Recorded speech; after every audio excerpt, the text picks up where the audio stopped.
কলকাতার মানুষ এখন যাচ্ছি দেবীকোট ঘুরতে, দেখতে সব কিছু এবং তোমাদেরও দেখাতে।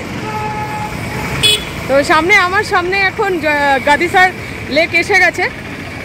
তো গাদিসার লেক থেকে বাস ধরে তারপরে আমি যাব দেবীকোট। বেশিক্ষণ সময় লাগে না, দেখা যাক। গিয়ে তারপরে যেখানে পৌঁছাবো এবং যে মানুষটার সাথে তোমাদের আলাপ পরিচয় করাবো সে এক অভাবনীয় মানুষ আর কি। তো চলো আমার সঙ্গে। দেবীকোট যাওয়ার রাস্তা একেবারে মরুভূমি। আমি একটা বলতে গেলে পাবলিক বাসে উঠেছি, ভর্তি বাস লোকজন। তো আমি কন্ডাক্টরের সিটে বসে পড়েছি, কন্ডাক্টর আমায় এখনো তোলেনি। উইন্ডমিলগুলো কিন্তু দেখতে দারুণ লাগে, তবে এর কার্যকারিতা সম্পর্কে স্থানীয় লোকেরা খুব একটা বিশ্বাস রাখে না, এটা শুনেছি অনেকের মুখেই। জয়সলমের থেকে দেবীকোট প্রায় 30 কিলোমিটার। সেখান থেকে সানওয়াদ ভিলেজ মানে সুমের সিংজির বাড়ি আরও 7 কিলোমিটার। সুমেরজির ভাই যোগরাজ বাইক নিয়ে এসেছিল আমায় নিয়ে যেতে। পিচের মসৃণ রাস্তার দুদিকে লালচে রুক্ষ জমি, বাবলা আর কাটা ঝোপ রয়েছে। মাইলের পর মাইল শুধু ধুধু জমি আর জমি, এক নাগাড়ে তাকিয়েও থাকা যায় না। ফেব্রুয়ারি মাস, কিন্তু যথেষ্ট গরম ছিল। যোগরাজ বলেছিল 7 কিলোমিটার, কিন্তু আমার তো আরও বেশি মনে হলো। অদ্ভুত অদ্ভুত সব ভূমিরূপ দেখতে দেখতে অবশেষে এলেম নতুন দেশে। এসে দেখি সুমেরজির গেস্ট রুমে দেশি বিদেশি ট্যুরিস্টদের চাঁদের হাট বসে গেছে। আমাকেও তিনি সাদর অভ্যর্থনা করলেন। ঘরে বসার পর একদম মাইন্ড ব্লোয়িং রিফ্রেশিং ওয়েলকাম চা এলো, আর চা খেতে খেতে সবার আলাপচারিতা শুনছিলাম। এখানে আমি বাদে সবাই লব্ধপ্রতিষ্ঠ আর খুবই গুণী মানুষজন, বিভিন্ন জায়গা থেকে এসেছেন। তারা সবাই নিজেদের পরিচয় দিচ্ছিলেন। তো আমাকেও জিজ্ঞাসা করতে আমি আর কি বলবো, বললাম ঘুরতে ভালোবাসি আর গান ভালোবাসি। ব্যাস, এবার সবাই মিলে ধরলেন গান শোনাবার জন্য। তো বাংলার একটা প্রিয় লোকসঙ্গীত দোকান খোলো দেখি পসরা সাজাও দেখি হেড়ে গলায় তো গেয়ে ফেললাম। ভিডিওটা তুলতে পারিনি বলে এখন আফসোস হচ্ছে, তবে সবার কাছ থেকে যে প্রশংসা পেয়েছি তা আমার একটা বড় পাওনা। এই মুহূর্তটি চিরস্মরণীয় হয়ে থেকে গেল আমার কাছে। 5 মিনিট আগেও যারা ছিলেন সম্পূর্ণ অপরিচিত, এখন মনে হতে লাগলো অনেক কালের পরিচয় সবার সাথে। বিশেষত হলুদ সালোয়ার স্যুট পরে যিনি বসে আছেন তার নাম বনিশা ম্যাম, আর সবুজ শাড়ি পরে বসে থাকা জ্যোতি জৈন ম্যামের তো তুলনা হয় না।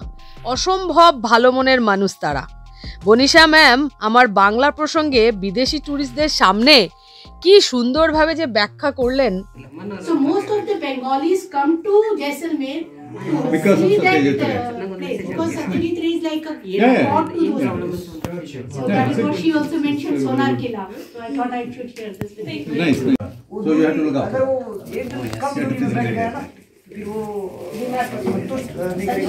बीमारी आ जाएगी, वो जितना लॉन्ग ट्रैवल करेगा ना उतना वो तंदुरुस्त रहेगा।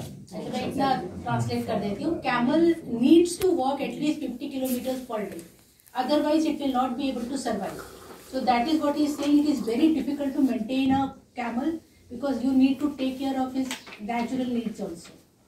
And he has got 250 camels. That is where the challenge is. And why do they need to walk that? That is nature. By nature, they need Maybe to walk. Otherwise they will not be sick. They'll be sick. They, Alright. To be healthy, they need to walk at least 50 each, kilometers. each tree little. They go to other trees. Ah, okay. They go to other trees. Oh, that's why. So, और 50 इसलिए kilometers. এবার যার কথা না বললেই নয়, যাকে দেখতে আমার এখানে আসা, যার সাথে আলাপ করার প্রবল ইচ্ছায় সম্পূর্ণ অচেনা এক জায়গায় এসেছি, তার নাম সুমের সিং ভাটি সোয়ান্তা। তার হেফাজতে রয়েছে প্রায় 250টি উট। এখানে এসে তার মুখে শুনলাম উটের উপর নানা রকম কর্মকাণ্ড তার জয়সলমের দেবীকোট জুড়ে। এছাড়াও বন্যপ্রাণী রক্ষণাবেক্ষণ দায়িত্ব তিনি নিজের কাঁধে তুলে নিয়েছেন। পরিবেশ রক্ষার কাজে তার অবদান অপরিসীম। এইসব মহান মানুষের সান্নিধ্যে আসা পরম সৌভাগ্যের বলে মনে করি। অসম্ভব ভালো মনের মানুষ সুমেরজি। আমার অনুরোধে আমার ক্যামেরার সামনে এসেছেন, তার জন্য তাকে অসংখ্য ধন্যবাদ। গোটা গেস্ট রুমটা জুড়ে নানান রকম পুরস্কারের শংসাপত্র টাঙানো রয়েছে।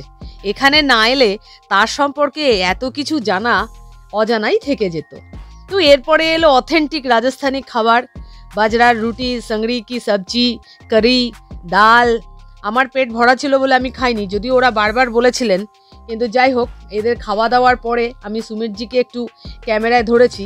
আর আমি যেটা খেয়েছি সেটা হচ্ছে ওদের সেই অথেন্টিক ছাঁচ বলে, দুধ দিয়ে বানায়, গরমের সময় এটা দারুণ উপকারী। सुमेर सिंह सॉरी एंड के मैं बंगाली में बोल रही हूँ, हाँ, क्योंकि मेरा चैनल तो बंगाली में होगा। এই দাদার এত ক্ষমতা ভাবা যায় না। দাদার কাছে 100 না 100 কে উপর উঠে না, 100-র উপরে উট আছে এবং উট নিয়ে উনি রিসার্চ করছেন। উটের দুধ কিভাবে তৈরি হচ্ছে, মানে কিভাবে তিনি কালেক্ট করছেন, সমস্ত কিছু। আর আজকে এমন একটা মানে মহলা এসে পড়লাম, আমি রীতিমতন স্টান। থ্যাংক ইউ সো মাচ দাদা, থ্যাংক ইউ।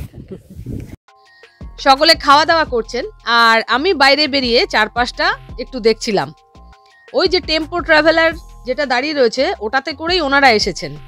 আমাকে ওরা ওই গাড়িতেই জয়সালমীর পৌঁছে দিয়েছিলেন, কষ্ট করে আমাকে আর বাসে যেতে হয়নি।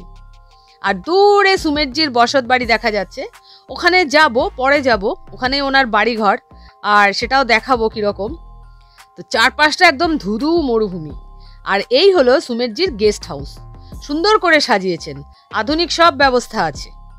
কিছু জিনিস আমি নেক্সট বারের জন্য ঝুলিয়ে রেখেছি।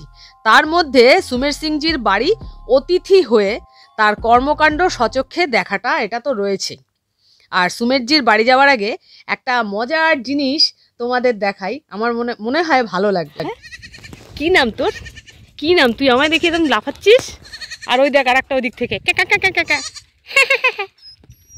কিচি কিচি, উড়ে বাবালি, উড়ে বাবালি, আমার কাছে চলে আসছে, দেখো অবস্থা। আয় আয় আয়, একটু আদর করে দি, আয়। ওলে বাবালে, ওলে বাবালে, ওলে বাবালে।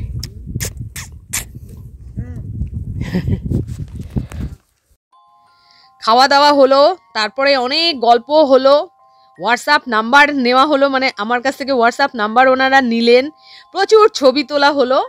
তারপরে আমরা সবাই মিলে চললাম সুমের সিংজির বাড়ির দিকে। রুক্ষ মরুভূমিতে রাজস্থানী জীবনযাত্রা কেমন হয় তাদের বাড়ি ঘর, সেগুলো দেখার ইচ্ছায় সবাই মিলে চললো। তো ওনার বাড়ি দেখার পর যাব আসল জিনিস দেখতে, সেটা হলো সুমের সিংজির উট দেখতে। তবে সেই ভিডিওটা পরে আপলোড করব।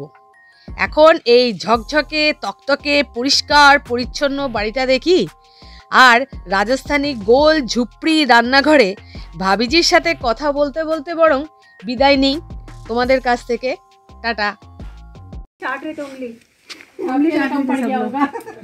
आपका नाम? गुड्डी। बहुत सुंदर। Thank you.